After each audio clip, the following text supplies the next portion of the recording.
Hey everyone, welcome back to Bear's Workshop. In today's video, we have the 158th flyover of the Nikola site in Coolidge, Arizona. Before we start, I want to say thanks to our new Patreon, Mr. No Name.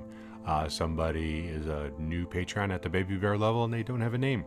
So we do thank you for your support and we do appreciate it. Today we saw two Nikola trays out at the factory area. They were both on the charging station. It looks like they're probably both getting charged at the same time. Around the Dynamometer building, they are still putting down rebar in preparation for a concrete pour. They're about 50% done with the rebar, but it looks like they've got all the forms up and that's moving along quite nicely. In the front parking lot area, they're continuing to work on the footings for the covered parking. Hopefully we'll see something come up soon, but we haven't seen any of the steel for that, so don't know when that's going to happen yet. There are still 30 truck frames, but one of them has been moved out and they're actively working on that one.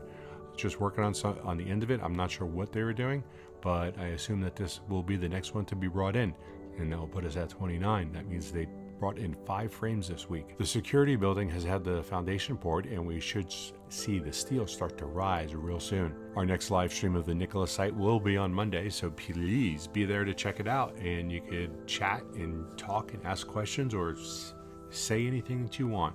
The next episode of Fast Charging with B&B will also be next Tuesday at 4 p.m. Pacific, and our next live stream of the Lucid site will be next Wednesday, so please come join us. And if you like this video, please hit that like button. If you haven't already subscribed for some strange reason, please do so now. You can follow us on Twitter at Bear's Workshop, and thanks to all of our patrons. We do appreciate your support.